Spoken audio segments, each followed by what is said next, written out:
The story opens in the vast, sun-scorched plains of the American West, a place where the wind never stops blowing and the land seems to whisper with memories of loss. Here on the edge of a quiet town called Silver Creek lives a man named Caleb Turner. Caleb is a rancher in his mid-30s, rugged and silent, with hands calloused by years of hard labor and eyes that still carry the ghosts of the past.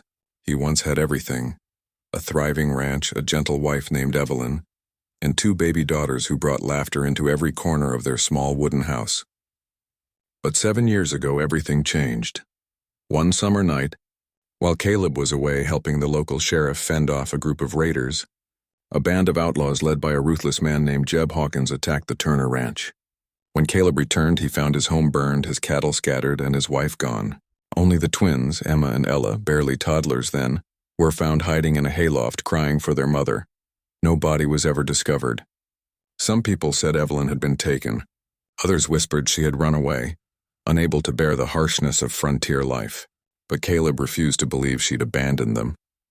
He searched for months, scouring nearby towns, speaking to traders, bounty hunters, and drifters, anyone who might have seen a woman matching her description. Each lead went nowhere. Eventually, time and exhaustion forced him to stop searching, though he never stopped hoping. Now, years later, Caleb has become a man shaped by silence. His days begin before sunrise, working the ranch with his 2 little girls, now about 9 years old, who have grown up without a mother's care but not without love. They adore their father, though they can see the weight he carries. Every night when he tucks them in, there's a moment when his eyes drift to the empty chair by the fire, the one Evelyn used to sit in while sewing or reading to the twins. The people of Silver Creek respect Caleb. They call him the honest rancher, a man who minds his own business and never speaks ill of anyone. Yet behind their kind words lies a current of pity. They say, a man can't live on memories forever. Some of the town's widows have tried to reach out to him, bringing pies or asking for help with their fences, but Caleb always remains polite, distant.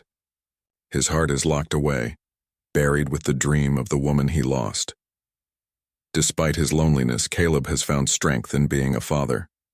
He's patient, teaching his daughters to ride horses, mend fences, and care for the animals. The twins often ask about their mother, and he tells them stories, not of her disappearance, but of her laughter, her kindness, her favorite wildflowers that used to grow behind the house. He keeps her memory alive not through sorrow, but through storytelling, painting her as the gentle spirit who still watches over them. Yet as the years pass, the ache grows deeper. Each birthday, each harvest season, reminds him that Evelyn should have been there. He sometimes catches himself imagining her walking through the door, smiling as if no time had passed. But the house stays silent and the wind keeps blowing through the empty hills. One night, as Caleb sits alone on the porch sipping coffee under the stars, the distant sound of a horse approaching breaks the stillness. A rider, and the town sheriff, Marshal Boyd, is coming up the dusty trail. Caleb stands, wondering what could bring the lawman out this late. What he doesn't know is that this visit will soon reopen the past he thought he'd buried and set in motion the miracle he's long stopped believing in. The moon hung low over the Turner Ranch when Marshal Boyd rode up the dusty trail. The sound of his horse's hooves echoed through the still night, and Caleb Turner, who had been sitting quietly on his porch, rose to meet him. The sheriff was an old friend, a man Caleb once rode beside during the rougher years when outlaws and raiders haunted the borderlands. They'd fought together, bled together, and built trust through the kind of hardship only frontier men could understand. "Evenin', Boyd," Caleb said, setting his coffee down. "You're out late." Boyd dismounted slowly, dust rising around his boots. His face was tired, lined with years of duty and regret. "Couldn't sleep," he said, then gave a small smile. "Figured I'd check in on you and the girls." The 2 men shared a few quiet words, the kind that filled silences without needing much meaning. But Boyd's eyes carried something, a glint of unease or maybe anticipation. Caleb noticed it. After a moment, he asked, "What brings you all the way out here, Marshal?" Boyd sighed and leaned against the porch rail. "We took down a Hawkins gang camp today, big one. Bunch of the devils won't be seeing sunrise." Caleb's jaw tightened at the name. Jeb Hawkins, the outlaw who led the raid that destroyed his life. Caleb had prayed for the man's downfall for years, though he'd given up expecting justice. You sure it was Hawkins' men? He asked quietly. Sure as sin, Boyd said. We hit 'em outside Red Mesa. Found stolen cattle, gold, and... He paused. A handful of women they'd been holding. Prisoners, most from raids years back. Some barely remember where they're from. Caleb's chest felt heavy. He knew too well what that meant. Women taken in raids often disappeared forever, their lives shattered by cruelty and fear. He murmured, God help 'em. The sheriff nodded. That's what I came to talk about. These women, they got nowhere to go. The town's talking about finding homes for 'em, good places, folks who'll treat 'em decent. He hesitated, then added, You're a good man, Caleb. You've lived alone too long. Maybe it's time you let someone in again. Caleb's brow furrowed. You mean, marry one of them? Boyd gave a slow shrug. Ain't no shame in it. Most of 'em got no kin left. You'd be giving one a chance at a real life. And your girls. They could use a woman's care again. The words hung in the air. Caleb turned away, looking out across the moonlit fields. The fence lines glowed pale in the dark. The cattle barely visible in the distance. The idea struck something deep inside him. Something he didn't want to admit. He was lonely. His daughters did need a mother's touch. But marrying a stranger? A rescued captive? It didn't feel right. I appreciate it, Boyd, he said quietly. But I ain't looking for a wife. The sheriff sighed. Didn't think you were. But I'll tell you what. Tomorrow they'll be brought into town near the sheriff's office. Just come by, see for yourself. No one's saying you gotta choose, just maybe it's time to stop living with ghosts. Caleb didn't answer. He watched the sheriff mount his horse again, the leather creaking, the hooves stirring dust as Boyd rode off into the night. His words echoed long after he was gone. Stop living with ghosts. Inside, the twins slept peacefully, their small hands clutching the rag dolls their father had carved years ago. Caleb stood by the door staring at their faces and the same bright eyes Evelyn once had. Could he really bring another woman into their lives? Could he love again after losing the only woman he ever truly cared for? He didn't have an answer. But as dawn approached, a part of him, the part that still dreamed of Evelyn's laughter and soft voice, felt a strange pull. Maybe it was curiosity. Maybe it was hope. Whatever it was, Caleb knew he'd ride into town come morning, and that decision would change everything. The next morning dawned gray and cold over Silver Creek, a small western town still half asleep under a veil of dust and smoke from the blacksmith's forge. Caleb Turner rode in just after sunrise, his daughters Emma and Ella sitting in the wagon beside him. The twins chattered softly, but he barely heard them. His mind was on the sheriff's words from the night before. Just come by, see for yourself. He told himself he wasn't there to choose anyone. He'd only come to lend a hand if needed, maybe help the rescued women settle somewhere safe. But deep down there was another feeling, something he didn't want to name. A faint tremor of curiosity, a whisper of what if. When Caleb arrived in front of the sheriff's office, a small crowd had already gathered. Townsfolk, mostly women and shopkeepers, whispered behind gloved hands, their faces a mix of pity and gossip. The sheriff's deputies stood guard near a makeshift pen where several rescued women sat or stood, wrapped in old blankets. They looked thin, exhausted, their faces pale beneath the dirt. Marshal Boyd spotted Caleb and waved him over. Glad you came, he said quietly. They're inside the corral resting. Been through hell, most of them. Some were taken years ago, and some barely remember their own names. Caleb nodded, his heart tightening as he looked toward them. The sight stirred something painful. Each woman carried the same haunted look, a mixture of fear, shame, and the fragile spark of freedom. He could tell they didn't trust anyone yet, not even the lawmen who'd saved them. The sheriff lowered his voice. Some of the men who lost wives years back came too. A few think they might find someone they lost. Others are here out of pity, maybe guilt. He gave Caleb a sidelong glance. You don't gotta choose, Turner. But sometimes fate brings what you ain't looking for. Caleb gave a dry chuckle. I've learned not to expect much from fate. Still, he walked closer. The morning breeze stirred the women's shawls and the air smelled faintly of leather, dust and wood smoke. Some of the women avoided eye contact. Others stared back with hollow eyes as if measuring whether they could trust this tall, quiet man. Then Caleb saw her. At first, she was just another figure among the rescued, sitting a little apart from the rest near the corral post. Her clothes were torn, her hair matted, her head bowed. Something about the way she sat, her hands folded tightly in her lap, shoulders trembling, made him pause. There was a grace to her even in her brokenness, something familiar and painful. He took a step closer, squinting through the glare of the sun. And then she lifted her head. For a moment, time stopped. Her face was bruised, her skin pale and weathered by years of hardship. But her eyes, those deep hazel eyes, cut straight through him like lightning through storm clouds. Caleb felt his breath catch. Those eyes had once looked at him across a candlelit table, full of laughter and love. Those eyes had been the last thing he'd seen the night before the raid, when she'd kissed him goodbye. He blinked hard, shaken. It couldn't be. Evelyn was gone, dead or worse, but the woman didn't look away. There was a flicker of recognition in her gaze, the faintest spark of something old and precious trying to surface. Then as quickly as it appeared, it vanished. She bowed her head again, trembling. The sheriff clapped Caleb on the shoulder. "You all right, Turner? You look like you've seen a ghost."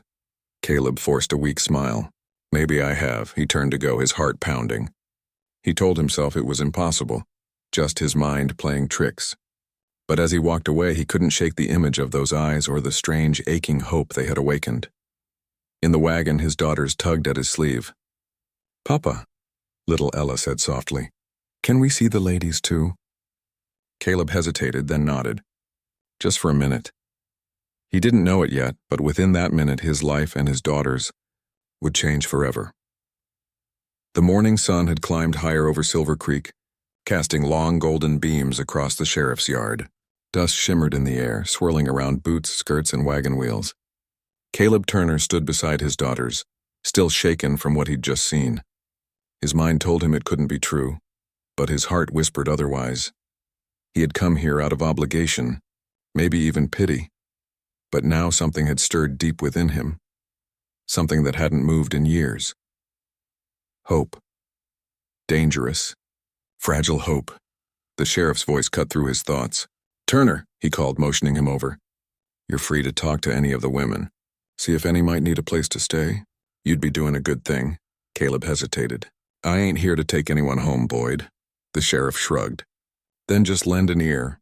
Some of 'em need a kind word more than a roof." He could hardly refuse. With a steadying breath, Caleb stepped through the wooden gate into the corral where the rescued women sat. The chatter outside dimmed. The women tensed at his presence, not out of fear but out of habit, like creatures who'd learned pain always followed footsteps. Caleb spoke gently. "Morning, ma'am," he said to one of them, offering a polite nod. She didn't meet his eyes. Another woman clutched her shawl tighter, glancing nervously at the deputies nearby. The sight made his stomach twist. These weren't strangers to hardship. They were survivors. Then, from the corner of his eye, he saw her again. The woman with the hazel eyes sat in the shade of the fence post, her hands bound together loosely with rope. A precaution, the deputy said, for those too frightened or disoriented. Her face was turned away, but the morning light caught in her tangled hair, and Caleb's heart skipped again. He took a slow step closer, his boots crunching softly in the dirt. "Ma'am?" he said, voice low. She didn't answer at first. Only when he moved another step closer did she raise her head. And this time there was no mistaking it. Even beneath the grime and bruises, beneath the years of pain that had changed her, Caleb saw her. The curve of her jaw, the small scar near her left eyebrow, the one she got when a wild colt had bucked near the stable, the faint dimple that appeared when she pressed her lips together. His pulse thundered. "Evelyn!" The name slipped from his mouth before he could stop it. The woman flinched, her eyes widening for a heartbeat before she looked away quickly, trembling. Tears welled up in her lashes, but she didn't speak. Caleb's breath caught in his throat. His mind raced. Was this some cruel trick of fate? Was he seeing ghosts in another's face? He wanted to reach out, to touch her, to know for sure, but fear held him back. Marshal Boyd approached from behind. "Turner, you all right?" Caleb blinked, stepping back a pace. I thought I knew her," he said hoarsely. Boyd frowned, glancing at the woman. "Most of 'em ain't talking much yet. She's been through hell. We found her chained in one of the lower tents. Poor thing barely eats. You can talk to her if you want, but don't expect much sense out of any of 'em." Caleb nodded, his throat tight. He turned again toward the woman, searching her face for any sign, any spark that would prove he wasn't imagining things. But she kept her gaze low, tears dripping silently into the dust. The sheriff, misreading the moment, gave a rough pat to Caleb's shoulder. "Don't overthink it, Turner. If one of them catches your heart, don't fight it. You deserve someone." Caleb barely heard him. The idea of choosing someone felt hollow, even offensive, as if love were a thing to be picked like cattle. Still, his heart warred with his mind. If there was even a chance this woman was his Evelyn, he couldn't walk away. But before he could speak again, a soft voice broke the tension. Not hers, but from behind him. "Papa," said a small, trembling voice. It was Emma, his eldest by 3 minutes, clutching her sister's hand. The twins stood at the fence, eyes wide, staring straight at the woman with the familiar eyes. "Papa," Emma whispered again, pointing with a shaking hand. "That's her." Caleb's chest went cold. "That's Mama." The air in the sheriff's yard fell still, as though time itself had stopped. A hush rippled through the small crowd, whispers fading into stunned silence. Caleb Turner froze where he stood. The words hung in the air like thunder waiting to strike. "Papa. That's her. That's Mama." For a heartbeat, no one moved. The twin girls, Emma and Ella, stood at the wooden fence, their small hands gripping the rails, eyes wide and shining. Their voices had been soft, trembling, but clear enough to slice through the noise of the morning like a knife. Marshal Boyd turned, brows furrowed, trying to make sense of what he'd heard. "Now, girls," he began gently, "you must be mistaken." But Caleb couldn't hear him. His pulse roared in his ears. He turned slowly toward the woman sitting by the fence post. The woman he had tried to convince himself wasn't his wife. She had gone pale as a ghost, her lips trembling, tears glistening on her dirt-streaked cheeks. Then, with a sound that was half sob, half gasp, the woman lifted a shaking hand to her mouth. Her eyes, those familiar hazel eyes, darted toward the twins. "Emma," she whispered hoarsely. "Ella?" The sound of their names on her lips shattered whatever was left of Caleb's doubt. His knees weakened. He felt as though the ground had vanished beneath him. The twins ran forward before anyone could stop them. The deputies moved as if to intervene, but Boyd raised a hand. "Let 'em go," he murmured. The little girls slipped through the fence slats and ran across the dusty yard, their dresses flapping in the wind. "Mama, Mama!" They cried in unison, voices breaking with pure joy. The woman, Evelyn, fell to her knees, arms open wide. When her daughters collided into her, she wrapped them in a fierce, trembling embrace, burying her face in their hair. The sobs that escaped her chest were raw, years of pain and longing pouring out all at once. Caleb stood rooted, every emotion he'd buried for 7 long years flooding back. Relief, love, disbelief, guilt. The sight before him didn't feel real. It was the kind of moment a man dreams about, but never dares to expect. He took a step forward, then another, his boots crunching softly in the dirt. The crowd whispered around him, some gasping, others murmuring prayers. Even Marshal Boyd, hardened by years of violence and justice, stood silent, his jaw tight and eyes lowered. Caleb knelt slowly beside them. Evelyn looked up, her face streaked with tears, and for a long, silent moment, husband and wife simply stared at each other. Words felt too small for what lived in that gaze. The years lost, the nights alone, the hope that refused to die. Her voice broke when she finally spoke. "Caleb, is it really you?" He reached out, trembling, his hand hovering before gently brushing the hair from her face. His fingers felt the familiar scar near her eyebrow, the warmth of her skin beneath the grime. His voice came out rough, strangled. "It's me," he whispered. "It's me, Evie." She broke again, crying harder as the twins clung to her. Caleb's eyes burned as he pulled all 3 of them close. He could feel the bones of her shoulders beneath his hands. She was frail, scarred, but alive. Alive. Around them, the murmurs grew louder. People began to realize what they were witnessing. A family torn apart by violence, reunited by sheer chance. A miracle in the dust of Silver Creek. Marshal Boyd took off his hat, his voice low with awe.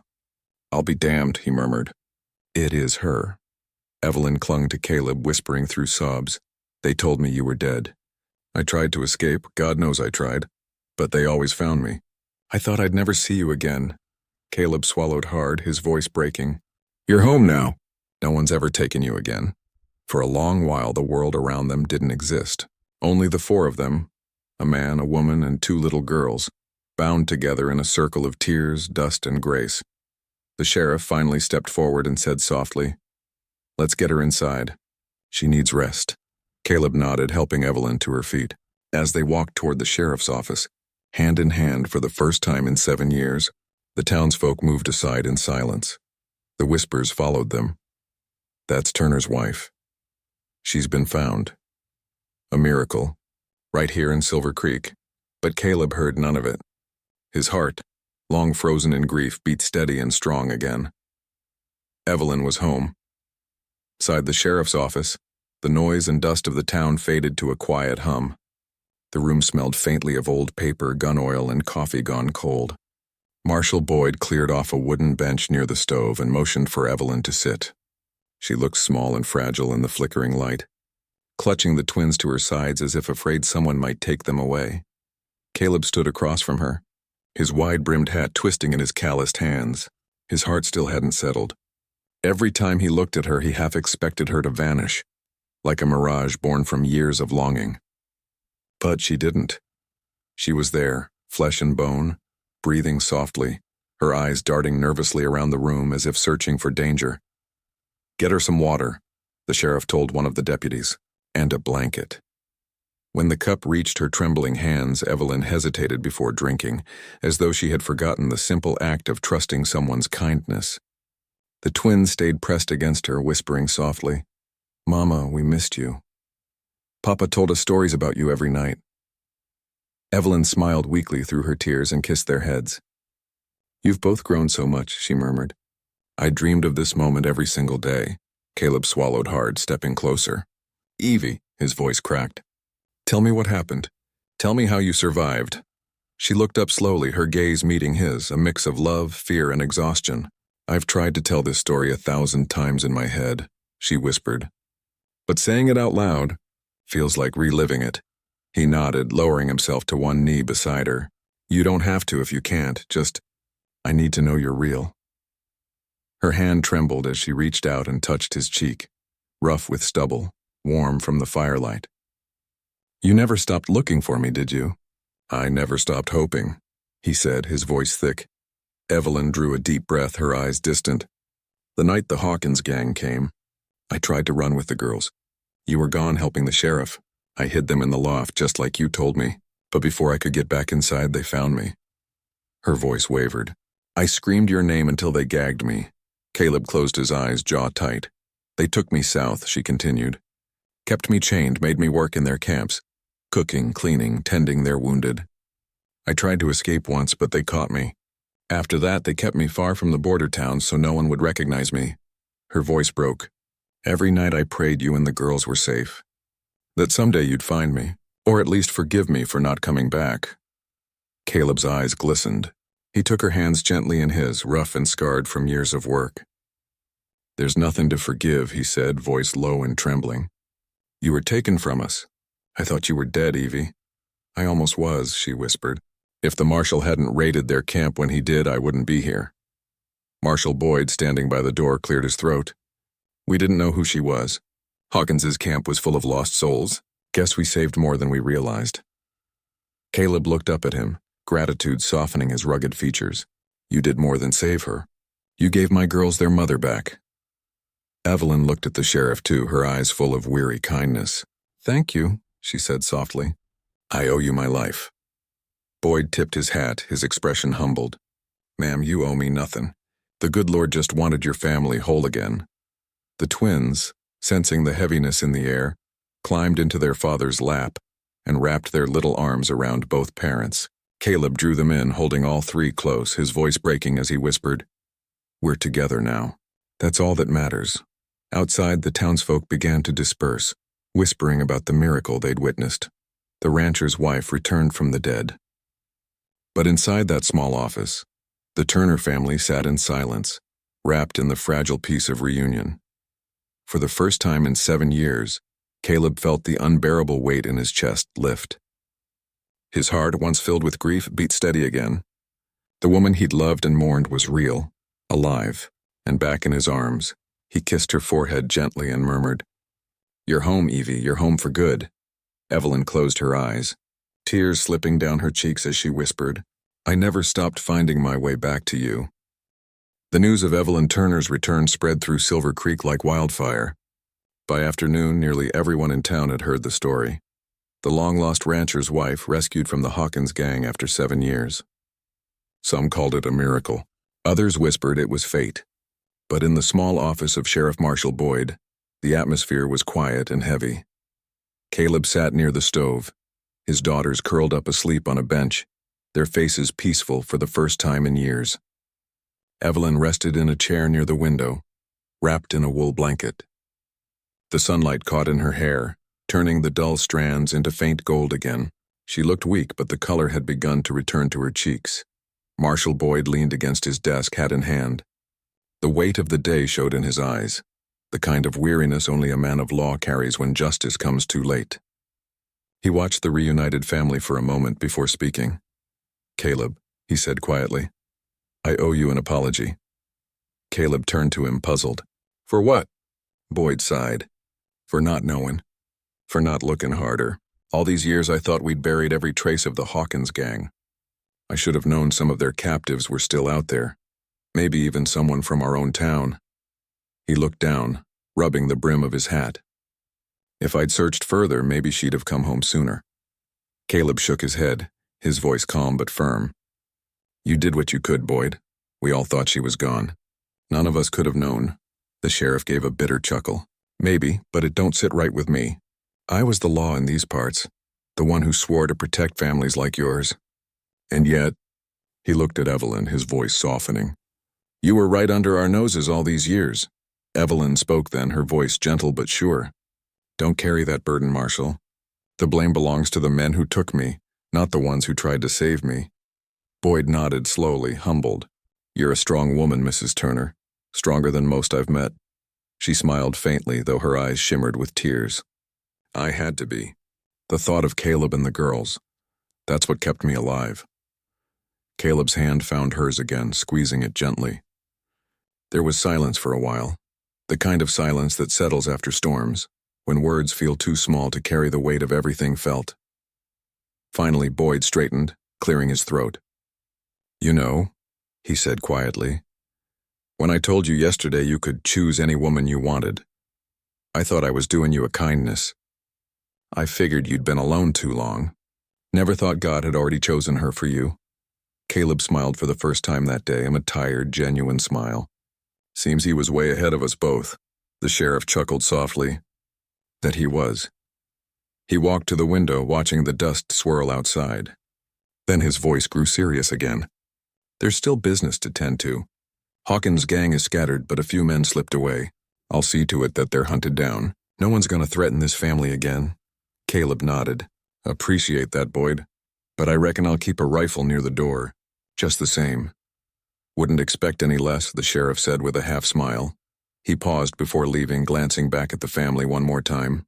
The sight softened something in him, a reminder of why he'd become a lawman in the first place. "Rest easy tonight, Turner," he said. "You've done enough mourning. Time you started living again." When the door closed behind him, the office felt suddenly still. The only sounds were the faint crackle of the stove and the rhythmic breathing of the sleeping twins. Evelyn turned to Caleb, her voice barely a whisper.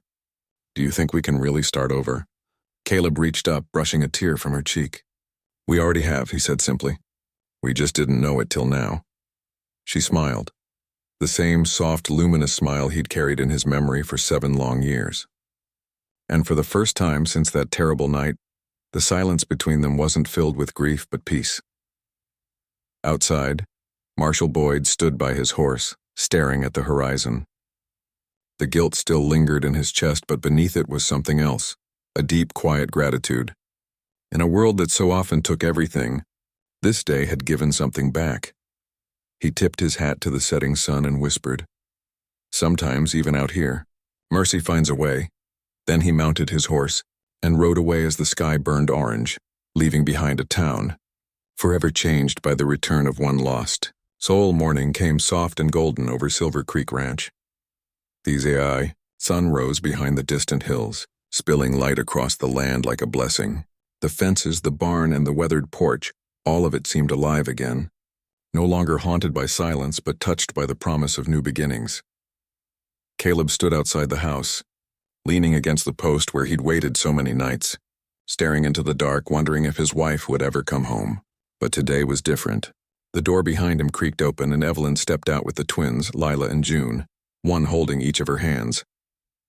Evelyn paused, breathing in the crisp air. Her eyes roamed the land, the same acres she once helped Caleb plant, the same hills she used to watch from the porch when the girls were babies. It all felt the same, yet completely new. "I can't believe I'm really here," she said softly. Caleb turned, smiling gently. "You're home, Evie. Ain't no dream."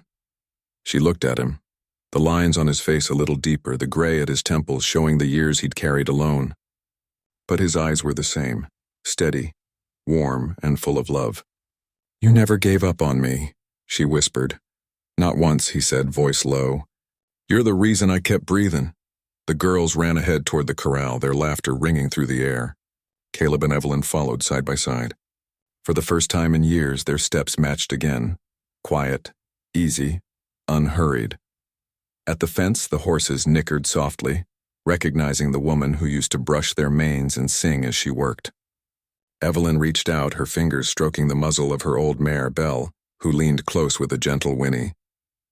Tears filled her eyes. "She remembers me." "Course she does," Caleb said. We all did. The moment hung there, warm and fragile, the living proof that love could outlast distance, time, and even death itself. After breakfast, the sheriff stopped by to check on them. Marshal Boyd tipped his hat from the gate and called out, "How's the family settling in?" Caleb grinned. "Can't complain, Sheriff.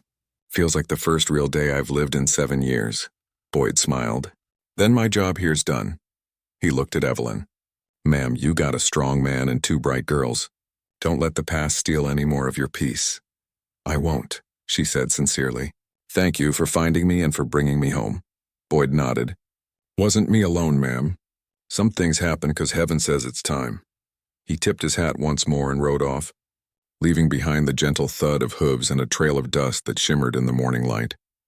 Inside the house, Evelyn found herself touching everything: Caleb's old jacket by the door, the family Bible on the table, the framed photograph of her and the twins before she was taken. Her hands trembled, but it was not from fear. It was from gratitude. Caleb came up behind her, slipping his arms around her waist. "Still feels like a dream, don't it?" She nodded. "But it's a dream I never want to wake from." He kissed the top of her head. "We'll make new memories here. No more ghosts. No more fear." Outside, the twins' laughter echoed again as they chased each other through the tall grass. Evelyn smiled through her tears, watching them. "They grew up without me, but I'll spend the rest of my life catching up." Caleb squeezed her hand. "They got their mama back. That's all they ever wanted." The two of them stood on the porch watching their daughters under the wide blue sky, the same sky that had witnessed years of pain, loss, and prayer. Now it bore witness to something far rarer: redemption. As the sun rose higher, the family sat together by the fire pit, sharing breakfast and laughter. Evelyn looked at each of them, Caleb with his weathered strength, Lila and June with their bright, curious faces, and whispered to herself, "This is what I fought for. This is home." Caleb heard her and smiled. "And it'll stay that way, Evie, till the good Lord calls us home." The wind carried the smell of sage and earth, wrapping around them like an embrace. For the first time since that terrible night, the Turners were whole again, and in that small sunlit moment, the pain of the past melted into peace, proof that even in the wildest, hardest corners of the West, love could bring the lost home again.